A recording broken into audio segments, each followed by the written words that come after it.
Welcome to the Week 4 edition of Running Backs. I'm Ricky Sanders, and with me, as always, is Jim McCormick. And we were just talking. There's way too much agreement on this segment for my liking. But before we get there, let me tell you about promo code CURVE on rotocurve.com. You want a weekly premium membership to the site, and this is going to save you some money. Just enter CURVE in the coupon box during checkout. You only pay $5 for a weekly premium membership. That includes exclusive position rankings, projections, cheat sheets for each week. You get must-have tools like DVP ranking, points per attempt, red zone utilization, and all the good stuff. You get optimized DFS lineups for DraftKings and FanDuel. You get access to player ownership percentage after Thursday night kickoff. So once again, use promo code CURVE. Pay $5 instead of $7 and get everything I just mentioned and much more. Jim, why don't you give us much more at the running back position? Who do you like this week?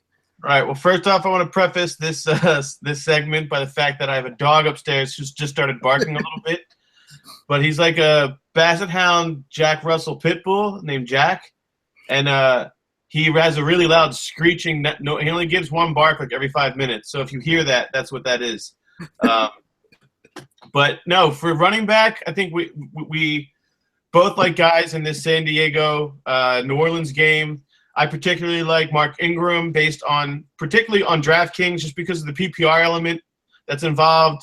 There is more risk, I believe, in going with this back as opposed to San Diego's star. But at the same time, last week this past Monday, we finally saw Mark Ingram get some volume. Going back the last 2 years, the Saints, have produced the most rushing attempts inside the red zone for their running back. So if he is to continue to get this lion's share of the work, which really there's nobody to compete with him for these meaningful carries, I do think the sample size for them in the red zone has been skewed a little bit, that they actually have run in the red zone historically under Peyton, and that there is a potential for Ingram to have a really nice day here. So I like Mark Ingram as a bounce back in cash. I just think the price is still pretty reasonable. And then as another cash option, just based purely on volume and even opportunity, is Carlos Hyde. The snaps are always up there. There's more opportunity. And really, even game flow doesn't really, dispel Chip from continuing to feed his backs. Particularly, Hyde doesn't really have much competition there. Sean Drone is really just a complimentary guy. A lot of people thought he might etch into the early down work. He hasn't. And the other opportunity is just the fact that he's leading the NFL in red zone carries. This converts into touchdowns. And also the Cowboys have allowed the most yards before contact per carry, 3.13 yards per rush before contact, which means they're not getting any penetration. Guys can get to the second level. I think Hyde can turn in another 100-yard and a touchdown game. And his price is so depressed. I mean, $4,200 on DraftKings. There's really no respect for the workload here. And Dallas is not a formidable defense. Yeah, I think for cash games, you're going to have to be with the chalk this week. I think Gordon, who we just saw with those backs on Atlanta, did to this New Orleans team. I mean, 4 combined touchdowns, 190-plus yards between the two of them. And now there's just one Melvin Gordon getting most of the work here. So you got to go with him. Carlos Hyde, I agree. He scored at least 2 touchdowns in 2 of his games. And he's being targeted. He's got 7 targets in 3 games. So for DraftKings, where it's point per reception, you're not just relying on like a LeGarrette Blount who hasn't even been targeted once this year. You actually are getting more than that. And he's much cheaper than Blount. The two of them are the guys you lock and load into your running back spots. And if you want to be different, you go from there. And the ways I'm going to be different this week is one, starting with Theo Riddick. I mean, you and I, especially you were on that Titans matchup that they ranked really tough against running backs, and specifically they allowed the fewest receptions last year. Well, Green Bay ranked in the bottom 5 as well, and they're also tough on running backs. So we're talking about a guy coming off literally 2 of his toughest matchups of the year. So they're talking about, working in Dwayne Washington. But, I mean, those were the games they should have done it. I mean, these are the defenses that weren't allowing teams to catch the ball out of the backfield. Now we're talking about a Bears team that's missing all their linebackers. They got no one to run with him. I think this is one of those games where, you're going to see Theo Riddick catch 7 to 8 passes. So I really like Riddick this week. I think Jordan Howard's price is too cheap.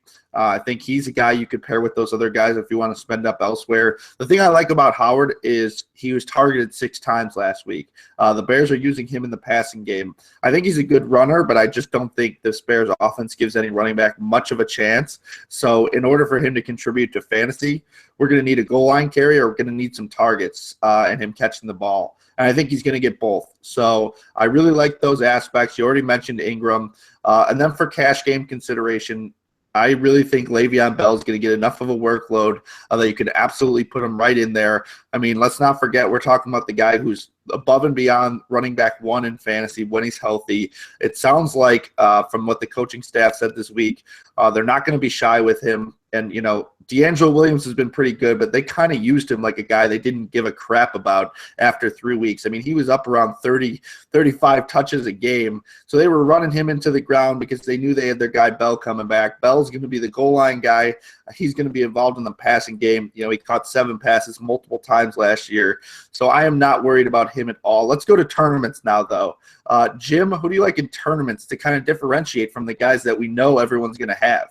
Yeah, well, I think just seeing the letters DEN, Denver, across anybody's name, particularly running backs, people try to, they tend to fade.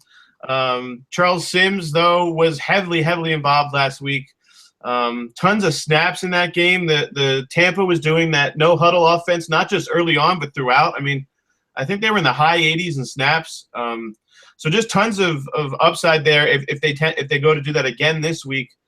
But even if they don't, if they run a more traditional, slower-paced offense, I think the fact that Sims had that 80+% share of the touches is really helpful. And, yeah, his floor might not be so high in terms of facing this tough opponent, but I think the ceiling's there for just, 20-plus touches and all those receptions. I mean, 6 receptions last week, 8 targets. Again, playing into the PPR models on rosters, fantasy draft, DraftKings. There's just a lot to like there. I don't think he's a safe cash play particularly, but given the matchup, but I also think just ownership-wise, you're going to be able to differentiate by having a Sims in there. One more guy who I really don't even like that much as a talent, but I love the matchup and I love the opportunity game flow-wise in terms of home favorites would be Matt Jones. I just think there is potential here for him to have a multi-touchdown, big game. He actually has looked a little bit better in the last couple of games, and they're committing to him more. 17 carries this last game. A stronger share, 66+% of the carries. Those first 2 games, especially the first game of the season, I think the game script tilted way too much in favor of passing because they were down to the Steelers. It's a little bit more normal since week 2 in the sense that they're running a more traditional kind of 65-35 split with him and Chris Thompson. So, yeah, the passing targets aren't there, but we're just talking about tournament guys here who can go all the way off, and I think that's Matt Jones. Yeah, I'm happy you mentioned him. He was one of those guys who's not on my list, but he's one of those guys who's right off the list with them as big favorites. It's about time this whole offense corrected me. I think we could see, a 35-point game from the Redskins. So I think it could be a week where you could use probably Cousins and Jones and a receiver because I think they're just going to go off. They've been too bad for the kind of talent that they have with the 3 receivers, a tight end, and a good back. So I'm with you there. Some guys I like in tournaments. How about David Johnson as per usual? He's just kind of the number 1 back in fantasy. And what we love about him is he's kind of Jamal Charles in his prime where he could break it literally anytime he touches the ball. He's been targeted at least 5 times in each of his 3 games, at least 28 receiving yards to go along with his goal line work, to go along with, at least 17 fantasy points in each game. So you got to love David Johnson. The fact that we're hearing that Jimmy Garoppolo still can't throw. Jacoby Brissett wasn't practicing. The fact that there's still some concerns there with quarterbacks makes you love LeGarrette Blount because Bill Belichick's not stupid. The reason that he's running Blount right now is because they don't have Brady to kind of use that short passing game. They need the running game right now with these, backup quarterbacks. So I think they're going to continue to pound it to him 25 times, 25, 100, and a touchdowns, kind of the usual for Blount. I see no reason for us not to get that this week.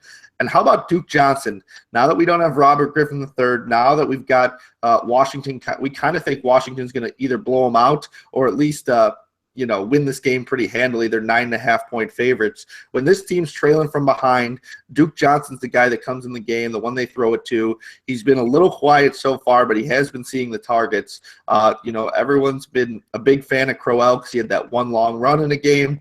He's kind of been their goal line back. But Duke Johnson, let's not forget, is the better fit for the DraftKings fantasy draft PPR format. I think with them trailing this week, the game script is perfect for him, and we get a nice big game out of him finally. Did we miss anyone at the running back position, Jim? Yeah, I wonder if we did. I mean, he's going to be chalky just because of workload, but what about Ezekiel Elliott here?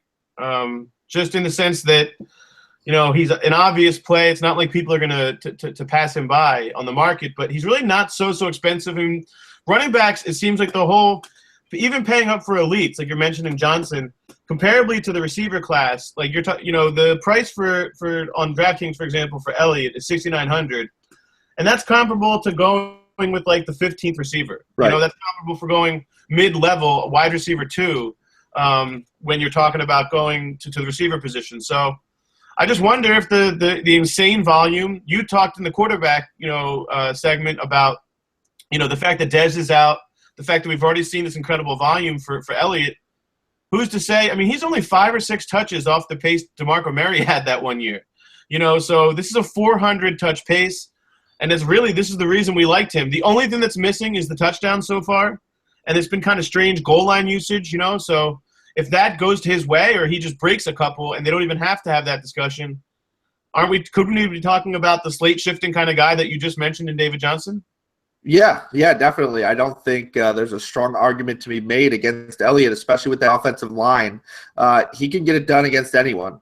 So I agree with you. I mean, 40 yards last week was certainly eye-opening there, to the point where if you're getting a workhorse back, it's kind of the same with the elite receivers. They're all great players. They can get it done in any kind of matchup. And I think Ezekiel Elliott's kind of getting there because he's got such good protection that, he could be facing a dominant defensive line. They square off and he breaks a long one. And I think he's one of those guys that can get it done any week now. He's not as incredibly matchup dependent as some of the other guys who are working behind some weak offensive lines, kind of like maybe Christian Michael or someone like that. So I agree with you. Let's go to your favorites for the week because we like to end on that. Who's your favorite cash game guys and tournament guys in a nutshell? Well, I mean, my truly favorite guy, I wanted to give you some room there to have Gordon, but my 2 favorite guys really are building that what you said, building around that lineup of Carlos Hyde and Gordon would be my preference. But I'm actually okay for some diversification because we know that there's going to be high ownership for Gordon. I don't think people are still really completely over the slow start for Mark Ingram, so he's another guy. So really it's those 3 guys.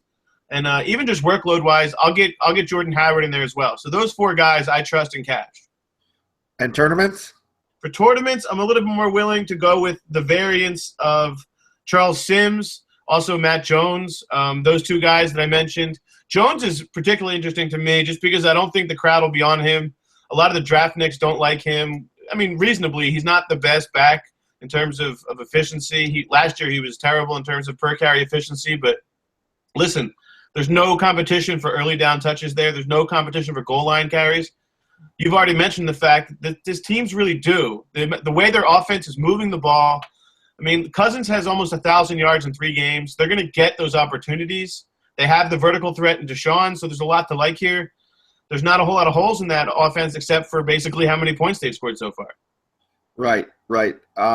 I think I'm going to go with cash, that Gordon-Hyde duo, but I'm also going to add Le'Veon Bell there.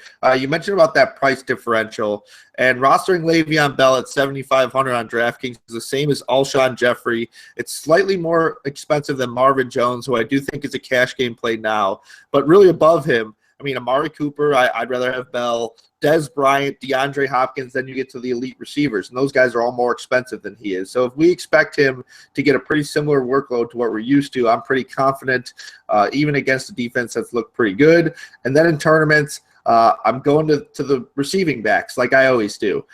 Theo Riddick, I think this is a game where he can use his explosiveness. Same thing with Duke Johnson with them playing from behind. And then David Johnson. I think the 3 guys who catch a ton of passes are the ones that I want in tournaments. I think they're all going to see a fair amount of targets. And that is all for us with running backs today. But before we go, I just want to mention again, promo code CURVE, save you $2 on a weekly membership. You get rankings, projections, cheat sheets, must-have tools, optimized DFS lineups, all the good stuff. It's just $5 instead of $7 when you do it that way. Use promo code CURVE at checkout. Please stick with us. We will be doing wide receivers for this week when we come back.